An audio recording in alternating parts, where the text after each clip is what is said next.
Hey, what's going on? Welcome back to the James Kennedy podcast. Thanks for joining us. Hope you guys have all had an awesome week, and I hope you've been digging the new tune that James Kennedy and the Underdogs dropped last month called Revolution, featuring the mighty Benji Webb from Skindred. If you haven't yet checked it out, head to YouTube and type in James Kennedy and the Underdogs Revolution, and you get it in you. We are dropping a new tune of our forthcoming new album, Rebel, which will be out later this year, every few weeks over on our YouTube channel at James Kennedy and the Underdogs. So get over there and get on board. And also, I was doing a little bit of a deep dive into the analytics for this show last week, and I noticed that most of you listen to this thing on Apple Podcasts. By far the biggest platform listenership for this particular show. But it's also the place where I've got the least reviews and the least likes. So what the hell are you guys playing at, man? Come on. You know all that nonsense is the life and death of these shows, so please, if you're listening to this show right now, smash that like button, hit the follow button, or however it works over there, and help a brother out. Subscribe, shares, likes, reviews, all that good stuff really does help the health of the show, you know, within the algorithmic Hunger Games in which we all must spend our lives these days, so I appreciate you throwing me a bone. But now, all that being said and done, we have got a stellar guest for you guys today. I have been chasing this guy for a long time, and today he's finally with us. I managed to nail him down. I'm talking about the prolific author and clinical psychologist, Dr. Frank Tallis. We're going to be talking all about his amazing new book, Wise, Finding Purpose, Meaning and Wisdom Beyond the Midpoint of Life, and loads of other stuff too. So Dr. Tallis, thank you so much for taking time out to spend with us today. How are you doing? I'm doing very well, and thank you for having me. Oh, it's an absolute pleasure, honestly. I thoroughly enjoyed the book, so thank you for writing it.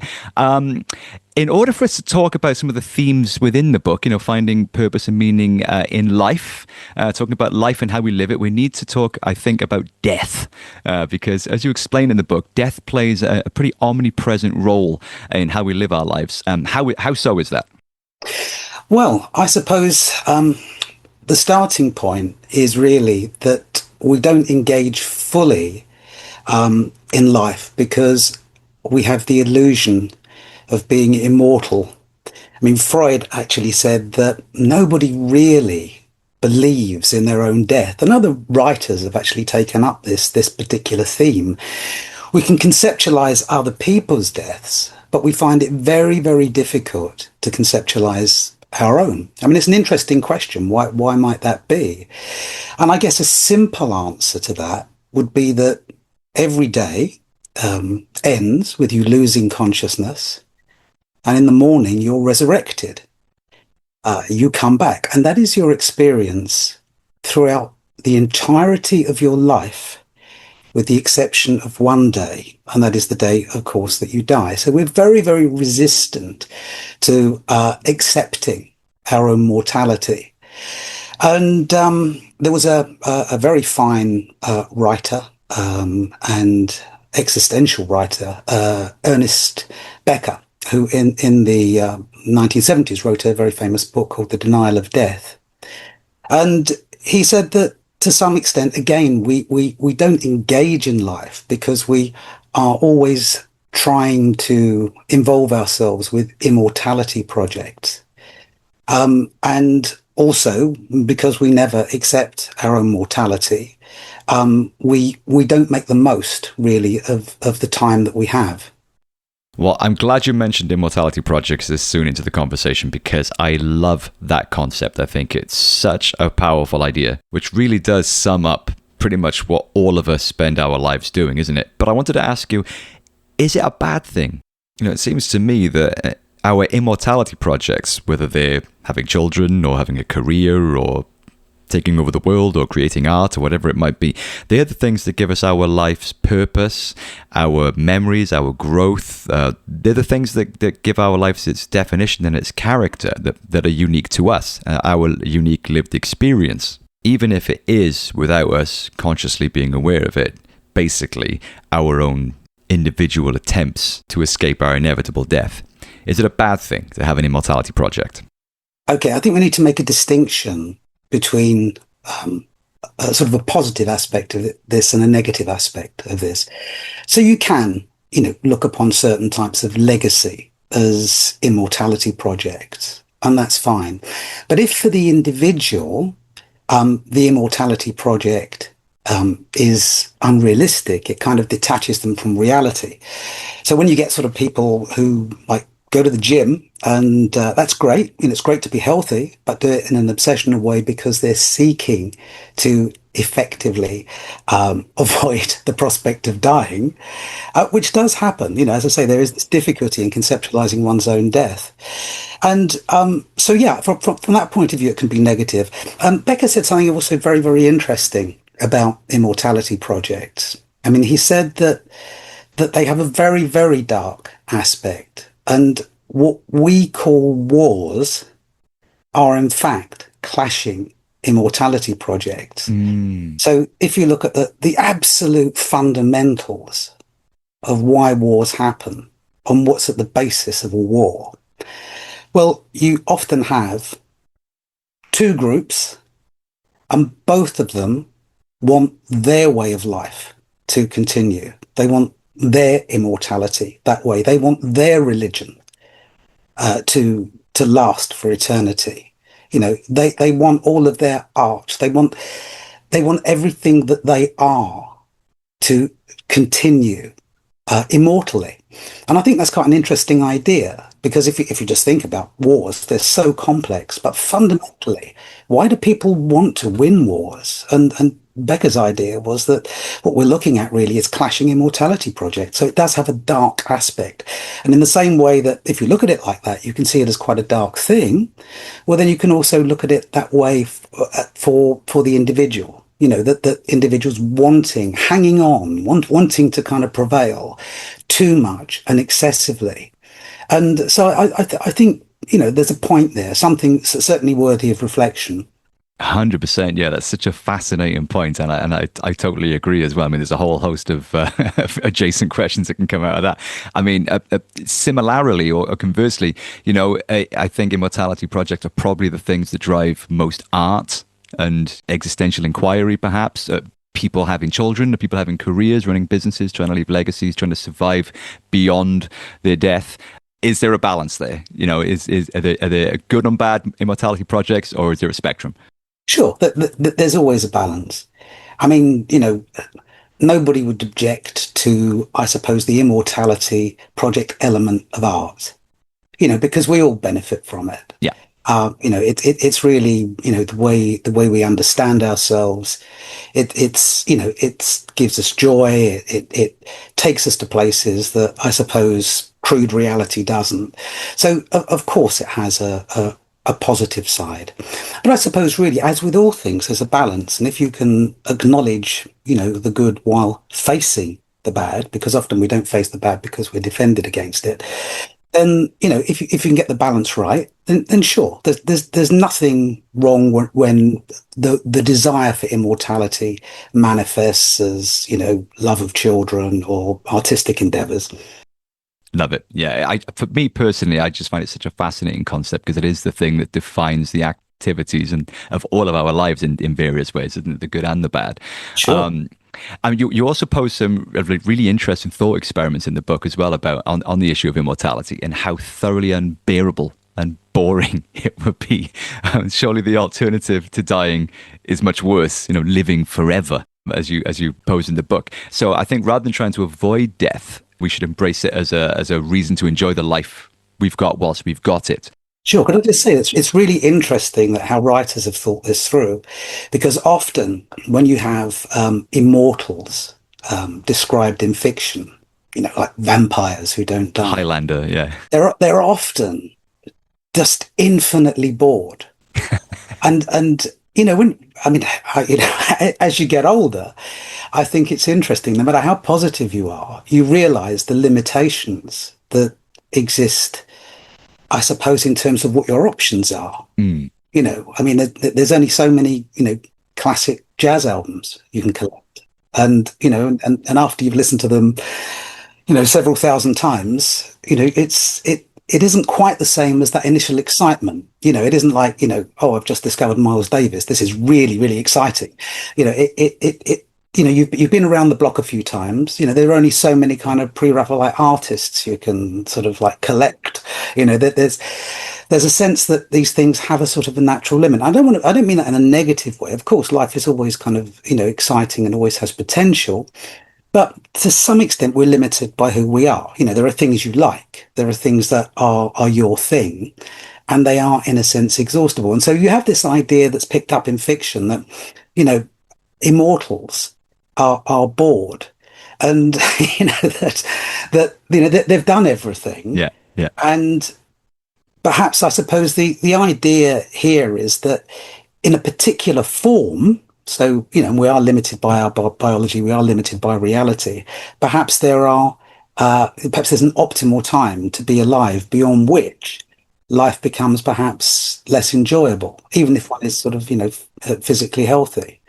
And of course, I suppose a way around that as well is, for many people, is spiritual belief. The idea that, well, maybe you can find, eternal sources of pleasure. But of course, again, we're talking about something transcendent there, going beyond the body. And that doesn't acknowledge what may be a sort of a harsh reality, that this is all there is, and, this is who we are. Yeah. I mean, are there opportunities in the second half of life, as we've spent the first half, running on the so-called hedonic treadmill? We've experienced a lot of our first loves and first heartbreaks and first jazz albums and things like that, and the world becomes less colourful because we've seen it and done a lot of stuff by that point. And as we get closer to facing the spectre of death, and it becomes much more of a reality in the second half of life, are there opportunities there that come from that growth in experience and wisdom and self-awareness? Oh, sure. Absolutely.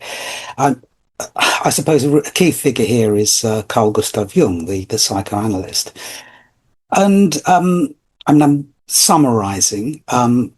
He said that perhaps the first half of life is really characterized by an external focus. We have obvious practical goals to achieve. People, learn, they get qualified, they do jobs, they form, their first meaningful relationship and so on, and then continue to develop. Maybe they have kids. There are responsibilities. And so the person is outward looking, but you get to a kind of midpoint, and maybe there's a feeling, and this is a notional midpoint. So I'm not talking about a mathematical midpoint, because, none of us know when we're going to die. We don't know, we can't put a figure on it. But there is a notional midpoint whereby perhaps the individual feels that all of those things that were working before aren't quite working anymore, aren't quite leading to what was experienced previously as a kind of satisfaction. And Jung said that, it is necessary then to kind of turn inward and to actually begin, I suppose, a path of reflection and development as a person, where you're looking for things that are perhaps those that have been neglected in the first part of life. It may be things that are spiritual. It may be things that are to do with meaning. And here then we get to the idea that there's a whole kind of exciting phase of life, because it is an exciting phase of life where you're perhaps getting the rewards of, a more spiritual, a more deep approach to existence, and it does have rewards. And I suppose really what we're talking about is finding wisdom, but we're also finding meaning. And meaning does have, some tremendous benefits. I mean, if you think of, say, a existential writer like Viktor Frankl. I mean, Viktor Frankl Yes. was a psychiatrist who was put in a concentration camp during the war, or several concentration camps. And he noticed that those people who were in the concentration camp who were able, even under those circumstances, to find meaning tended to survive. They tended to live longer. And, if meaning is actually really, really important in the broadest possible sense in terms of enriching a life. And, only recently, the first study was done looking at the effects on longevity of either meaning or happiness. And, we're all told in our society, be happy, pursue happiness. If you're happy, that's fine. The conquest of happiness is everything. But you actually find is that meaningfulness has an advantage. There is, in fact, it's not a massive advantage, but there is an advantage there that if you lead a meaningful life, you have the potential to live longer than a merely happy life. So there are all kinds of things to discover in the second half of life, this notional second half, that have practical benefits and, of course, massive psychological benefits. And I think that another aspect of Jung's thinking that's worth highlighting here is that, we're living through a mental health epidemic. Virtually everything is getting worse: depression, anxiety, eating disorders, loneliness, just about everything. And of course, the approach is the one that's been, around for a very, very long time, has been to try to treat it, to try to solve the problem. And Jung said something very interesting that relates to this whole idea of personal development. And it was more towards the end of his life.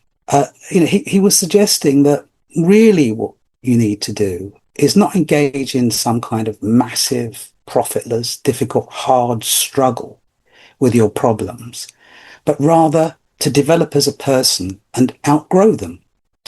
And it's a really nice, gentle idea. It's a very compassionate idea in terms of self-compassion. And it also makes a lot of sense because it doesn't involve self-denial. I mean, depression, you can see it as a clinical condition, but you can also see it as a kind of social sensitivity, that you look at the world, you see terrible things happening, and it's depressing. So in other words, it's a part of you. You wouldn't, under certain circumstances, want to not find certain things, depressing. That's part of who you are. And so all wrapped up in this is a practical consideration of better mental health, but approaching it in a slightly different way through personal development. And I guess we have to think about what that might mean. And for Jung and for many other thinkers, and I found this the case if you look at the history of psychology, philosophy, this idea keeps on coming up again and again and again. There's this idea that if the person is better integrated, this is related to better mental health. So there's a principle here that we can follow. So we know that when there are divisions within the self, people often experience mental illness, stress, discomfort. But when a person is better integrated, when they're more whole, then it's associated with better mental health and better outcomes. And so what we're talking about in terms of integration, I mean, it sounds quite woolly in a sense, but, you can tighten it up. I mean, you can think of a human being as being, a set of polarities. There's mind, body, the conscious mind, the unconscious division of the mind. There's, rationality, intuition. There are these polarities that, if they're harmonized, if they're better integrated, seem to produce a person who is more content and indeed perhaps wise. So Jung's suggesting that if you achieve integration, then that's really good for your mental health, and it's also better for you in general as a person.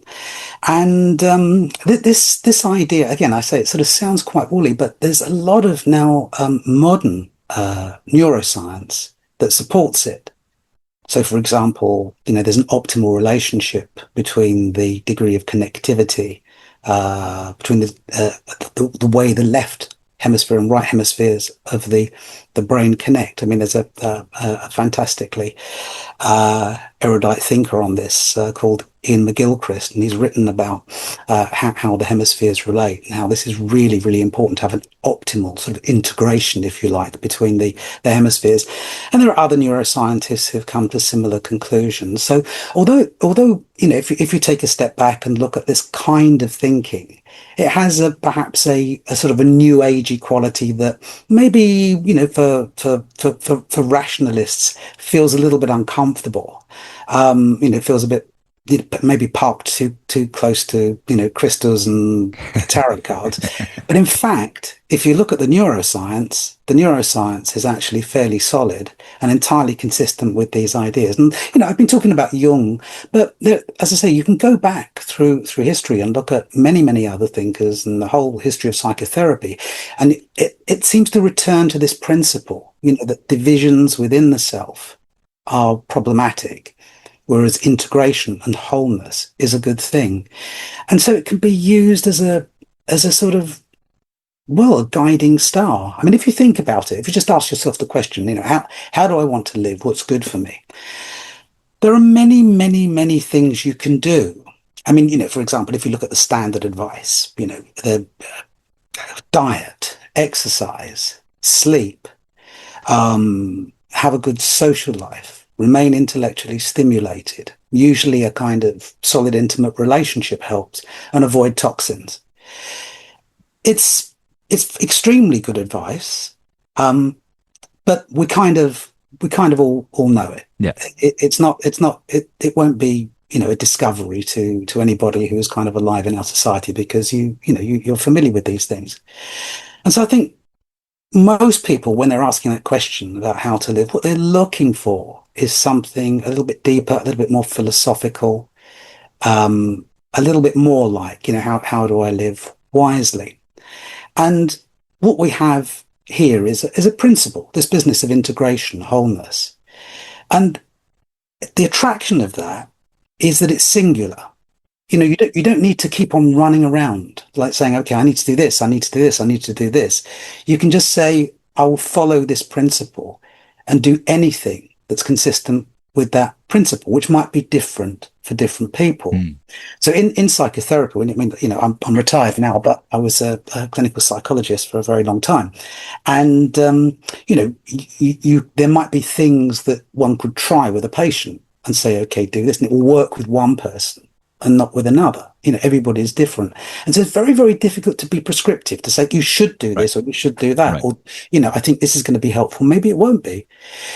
But if you as an individual try to follow this principle, if whatever it is that you're doing, whether it's some, creative project, whether it's something that's physical, in terms of, I don't know, Tai Chi, yoga, integrating mind and body, whatever it might be, providing it's to do with this basic principle of achieving integration and wholeness, then it'll probably be beneficial for you. And I like that simplicity. I like the clarity of it.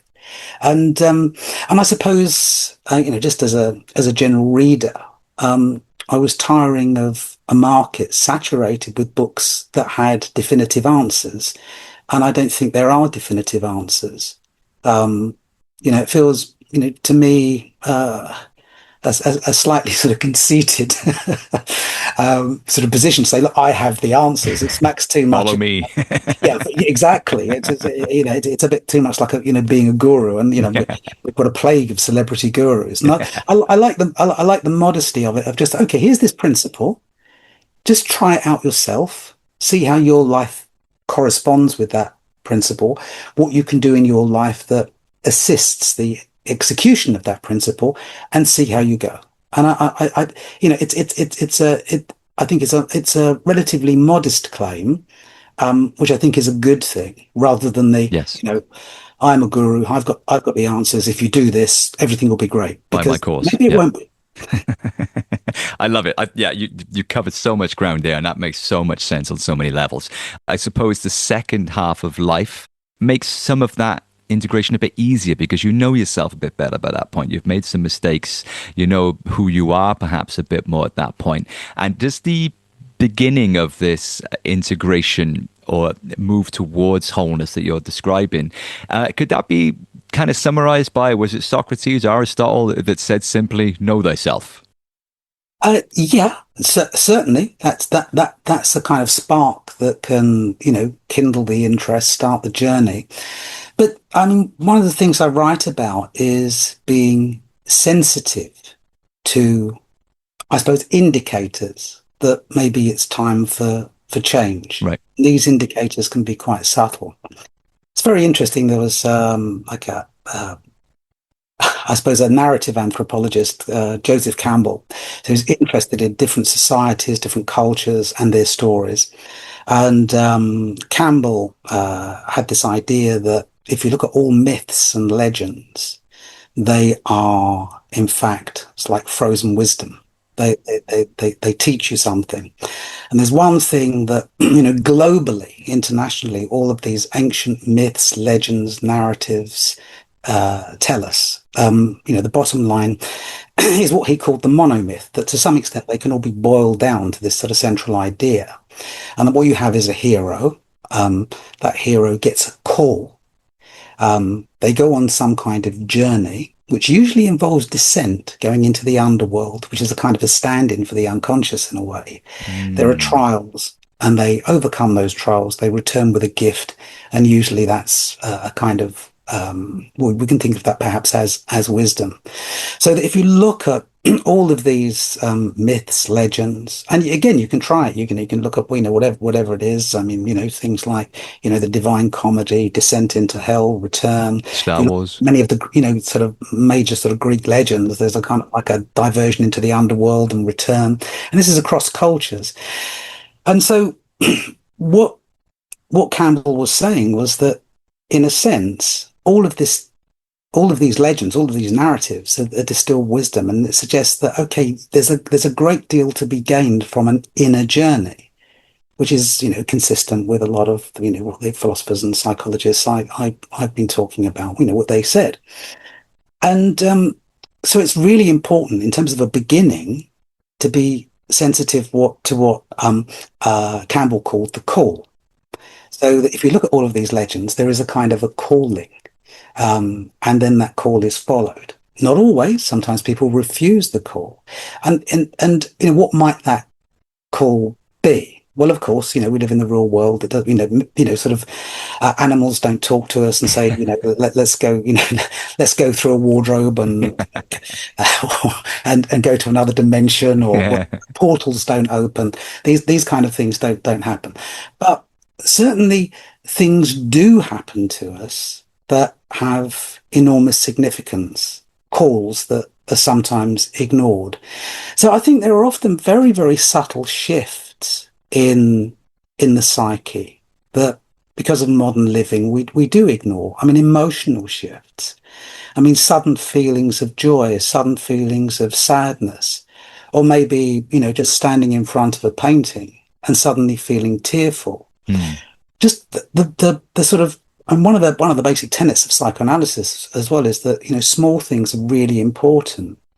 So, you could be maybe having a shower and you remember something from childhood.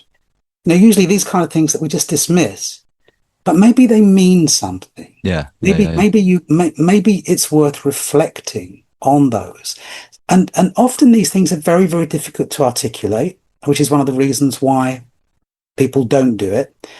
And particularly if you're in the company of other people, because if you try to kind of, free associate and think, what's going on? I suddenly feel sad. I'm just sitting going for a walk. And there's a kind of feeling of sadness, a sort of a sense of something quite deep, sort of changing in some way. And the very nature of all of this is it's difficult to describe. And that's why people don't do it. As I say, if you're with someone and you try to express these things, it takes a little bit of time to kind of work it through. But I think it is actually worth it. I mean, it is like the process of psychoanalysis. I mean, Freud's sort of instruction to his patients was just come in and say the first thing that comes into your head, and whatever comes into your head, however silly it sounds and however ridiculous, because he thought those things were really important. And I do think they're important. Now, of course, you can't, reflect on everything that pops into your head at random, but I think that people tend to have an indication, some kind of, emotional sense, a kind of intuitive sense that, you know, or a kind of a need to ask the question, why did I think that? You know, Mm. why did that memory come in? And, you know, I haven't thought about that person for, 10, 20 years. Why am I thinking about that person now? So these things are these subtle, elusive emotions, thoughts, impressions, responses to all of these kind of things are what I'm talking about as potential callings, as Love it. potential points of departure for your own personal monomyth. That kind of, okay, now I've got to have a deep dive into my unconscious and find out, things that need to be integrated, things that I've been neglecting that need to be addressed, and see if I can actually do some work to achieve, this goal of wholeness and benefit as a consequence. I love it, man. Man, you cover so much in the book with this kind of journey through all of these philosophers from the ancient Greeks, the Joseph Campbell, and one of my favorites as well, and Mr. Albert Camus. My Yeah, yeah. heavyweight. I had my picture taken with him in Nice just the other week. He was in stone form at the time, but I love Camus. And he kind of alluded to something similar to what you're saying in the opening of the famous myth of Sisyphus, where he says, if we accept that in a world with a God-shaped hole, in a post-religious world or whatever, where we rationally accept the meaninglessness of the universe and our lives within it, why not just kill ourselves then? And immediately Yeah. you pull back to that, and then that forces you to connect with the innate thing within you that is worth living for. Yeah, absolutely. I mean, it's a very powerful passage and a very famous passage for that reason. There has to be a reason to live. Otherwise, there is no point in living. Yeah. And it is a very kind of brutal and powerful statement, but it does actually kind of pull you up, as you say, and you kind of think about it. And there is such a lot of value, I think, to the pursuit of meaning, and existential psychotherapy, existential philosophy has shown that. And as I was referring to earlier, that we're beginning to get research which is showing that the pursuit of meaning is a very powerful thing in terms of one's mental health. It has many sort of ramifications for just being and being alive. I suppose there have been some sort of interesting developments recently where perhaps people are seeing the project of finding meaning maybe being a little bit more complex than was previously thought. I mean, what I argue is that you can't just say, "Oh, all right, meaning is important. I'm going to find meaning." You know, Meaning rather evolves from something else. And Mm. some, existential psychotherapists have been suspecting this for some time. And what I would argue is that, yeah, I mean, meaning is massively important, but it is kind of hard just to say, right, I'm going to find something meaningful in my life. I mean, it's got to kind of evolve from the person. So really, meaning evolves out of the kind of things I've been talking about: integration, wholeness. And as you become more evolved as a person, it becomes clearer what meaning might mean to you. Love it. And it becomes clearer what, meaningful objectives are for you to pursue. I mean, as I say, this whole idea is based on, it's a kind of precondition for other stuff, integration and wholeness. I mean, another example of perhaps where we're told to do things that perhaps are really difficult to follow without having got this right. I mean, there's been a lot of books about time management. We have limited time, so how to make the best of your time. Just in work environments, but also in a broader philosophical sense. You have a finite life. What do you do to make the most of your time? But of course, a lot of this advice is kind of meaningless unless it's contextualized. I mean, you need to know, what you want. Yes. You can't, you can't just sort of say, okay, we'll manage time in this way better. We'll optimize time, and life will be better. I mean, it's an idea that seems to be borrowed from industry, and Yes. there's confusion of kind of profit. If we're efficient, there will be profit, but a human being isn't a kind of business, and there are all kinds of things that can be profitable that don't appear to be profitable, like sitting and watching the sunset and doing nothing. There are times when doing nothing or seemingly being unproductive are highly profitable, and often are paradoxically profitable at a later stage because you've moved or changed in some way. So I think, there is this idea all the way through this way of thinking that there is something that needs to be right. And from this rightness, other things follow that are beneficial for the individual. I love it.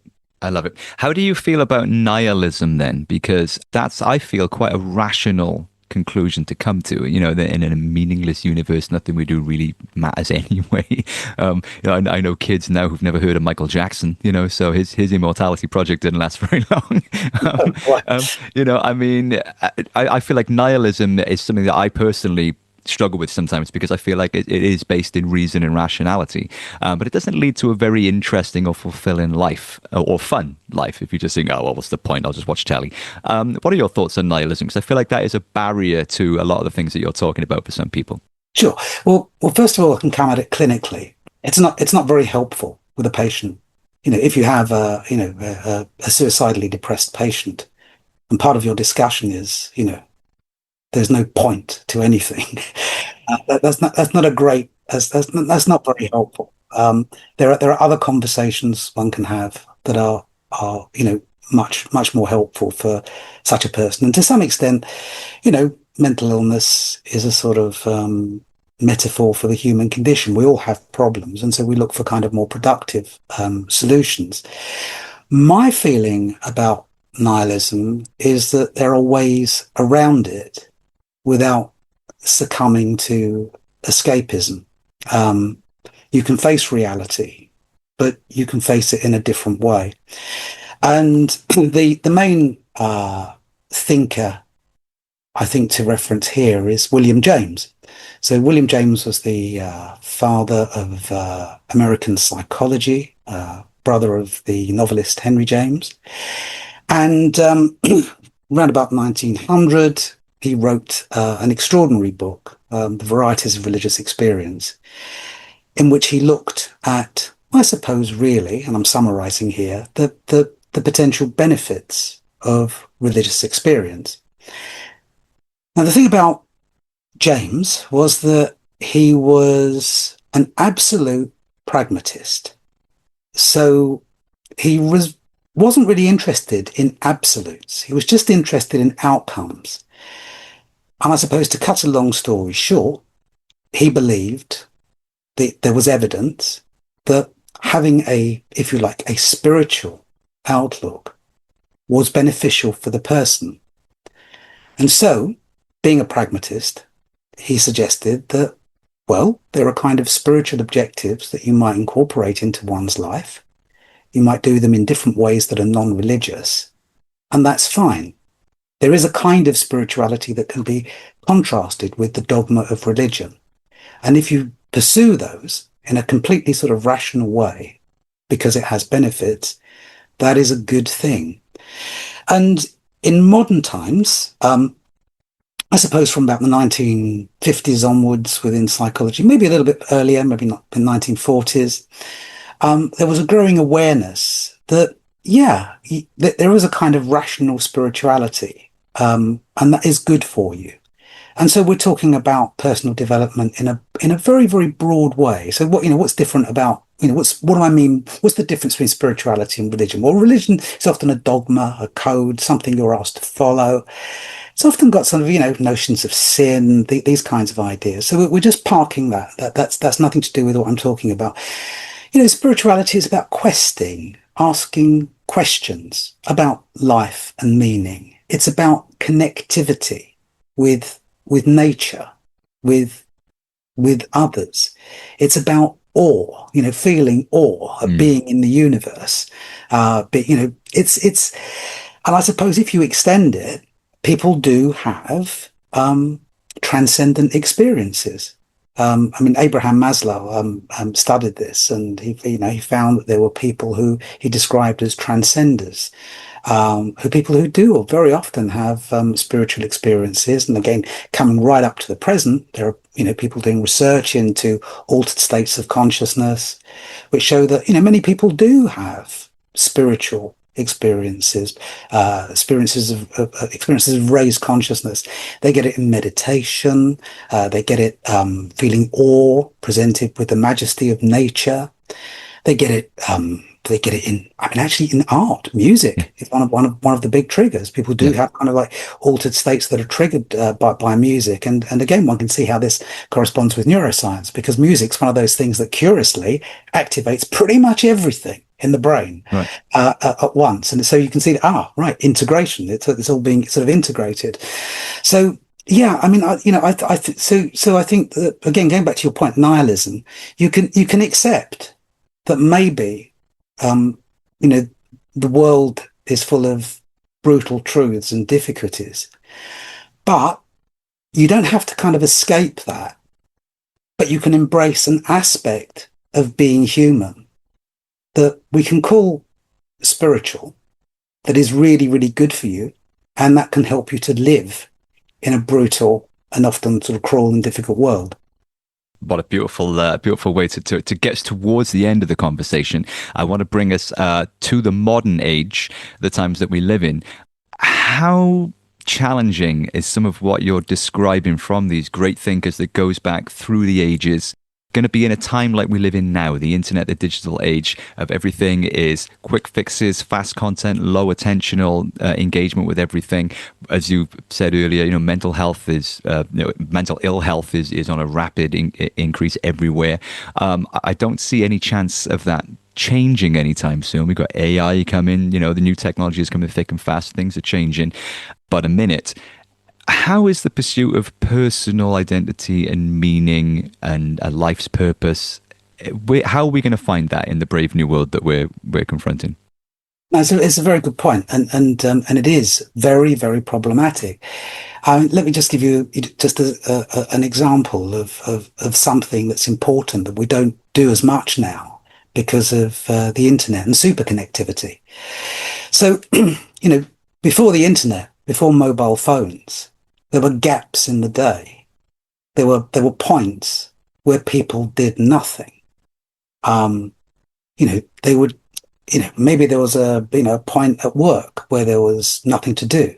Well, people would usually just sit, think, maybe sort of 5-10 minutes. There was no point in starting anything. They'd just sit and be with themselves.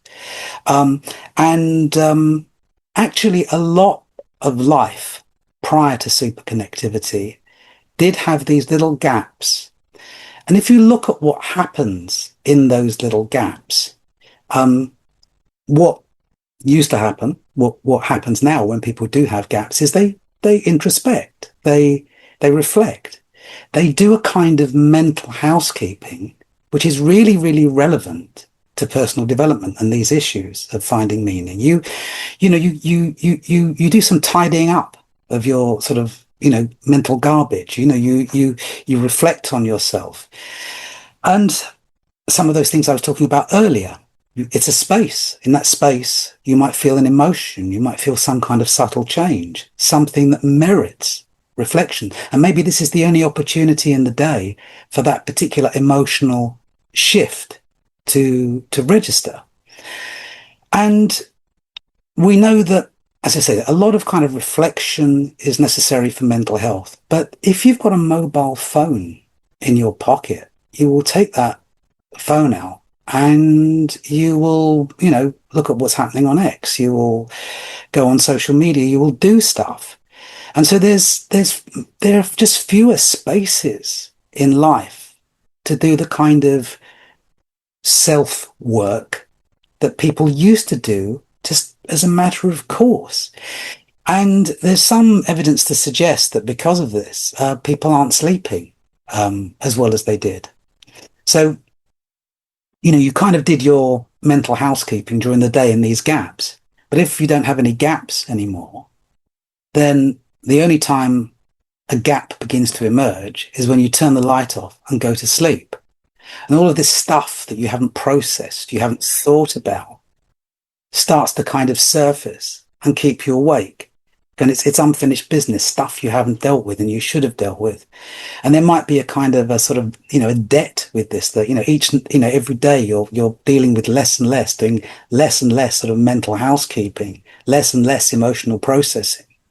Emotional things that need to be kind of integrated into the self in some way, made sense of, and that they're building up, thus making kind of sleep more and more difficult. So, yeah, I mean, the accelerated rate of change is really very important, and our lack of attention and distraction, because you can say, okay, there's obviously, the internet sort of giants and companies, we have an attention economy. They're grabbing our attention. And so they want to grab our attention and shift it in particular directions algorithmically. In other words, they capture our attention and move it in certain directions. It's almost no longer our attention. But attention isn't only something that goes outwards. It's like a torch that you can shine outwards. But also a lot of the time, you've got to shine it inwards to bring yourself into being. So if your attention has been messed up by social media and, your sort of iPhone and just, the whole information technology environment, then, you're not attending also to yourself, and you don't have the ability to focus on yourself, to bring yourself into being, which is really, really important. So I think, some of the things I'm talking about are particularly difficult for digital natives and people existing in the modern world. Yeah, it's concerning for sure. And as you said, the evidence is all around us that it's an urgently necessary thing that we need to address. But what you're describing there is, the act of simply just taking rest is a simple fix. I know it's not as simple as that. These platforms are designed to make us all addicted to them, and God knows we are. But really, in essence, doing nothing should be the easiest thing to do, right? So, I mean, the solution does exist. It's just not as easy as it sounds. I mean, it's more of a kind of a natural sort of evolution. Often you get sort of Eastern philosophies are better at this. The idea of just sitting with yourself. Yes. Actually achieving more by doing less. I mean, I think that's probably true. Yeah, well, I had Joseph Ciabbelli, the neuroscientist, on the podcast, and he's got that book, the Brain at Rest, and we did a whole hour on that. The actual measurable benefits of letting your brain just sit and stare and daydream like we used to do before we had TikTok to look at. Yeah. So I mean, it's easy for people to do, but whether they will, like I say, we're up against some formidable enemies on that front who pull a lot of tricks to keep us looking at those phones. But Frank, there are so many things I could ask you. Honestly, I've got another 100 questions that have come out of the things you said today, but we want people to read the book because the book is a real roller coaster ride through the whole history of philosophy and psychoanalysis and, all these great thinkers from different disciplines throughout the ages. You've kind of consolidated all of it into what I think is quite a concise and easy to read. I mean, I ripped through it in a weekend and I learned so much. And it's a real history lesson as well, into the minds of the greats, as well as a consolidation of all of that wisdom in one place. So I personally want to thank you for the book. I would encourage everybody to rush out and buy a copy of Wise. It is out now. Available everywhere. I'll put a link directly to it in the show notes. Please go and buy a couple of copies. It is also, the audiobook is also out, which is very good as well. Frank, thank you so much for stopping by and blowing all of our minds with all this incredible wisdom. Like I said, there is so much more in the book. And Frank is also a massively prolific author. How many books are you on now? Is it 36 or something? Oh, I don't know. Do you know, I've lost count. I don't count them. I've done 2. I'm on 2, so I'm hot on your heels. Well, thanks very much for inviting me to have this conversation. I've enjoyed it immensely. Oh, anytime. I'll be happy to have you come on and just bathe in your wisdom anytime, Frank. So thank you so much for taking the time out. We appreciate you. I will put links in the show notes. Please check out Frank's other books. And I'm sure you've got another one coming really soon. So hopefully we better cross paths and find out what you're up to next time. Thank you so much, Frank. Great to meet you, man. Thank you. Take care, man. Bye-bye. Frank Tallis, ladies and gentlemen. What a dude. My God, there is about a lifetime's worth of knowledge in that conversation. Well, there's about a few thousand years worth of knowledge in that conversation. Covered a lot of ground, man. And honestly, I'm not lying when I tell you that the book Wise is a real concise, easy to read kind of roller coaster romp through the whole history of psychotherapy, psychoanalysis, and philosophy, and all these great writers and great thinkers throughout the ages, seeking to answer the big questions. And Frank's consolidated all of it into one really accessible book. So I honestly would highly recommend you go and check out the book Wise by Frank Tallis. And if you like fiction, he's also got a gazillion books in the fiction genre as well. He's written tons and tons of books, man. So plenty to delve into and enjoy. I hope you enjoyed the conversation and got something out of it. I hope you find it interesting. If so, don't forget these episodes do go up on YouTube. I don't think anybody listens to them there, but it's a good place for people to jump in the comments section and let us know what you thought. And as I said at the start of the episode, if you are listening to this on Apple, which most of you are, or Spotify, I would really, really, really appreciate it if you just took a few seconds to go and click on the subscribe, the follow, the like, the review, the star button, whatever it is you got to click there, just to give a little bit of weight to the podcast on the platform. I really appreciate that. Keep your eyes peeled for the next James Kennedy and the Underdogs tune, which will be dropping really soon. And as always, if you're on X or Instagram or Facebook, you can hit me up at James Kennedy UK. Thanks for listening. I'll be back next week with another awesome guest. And as usual, take care of yourself, take care of each other,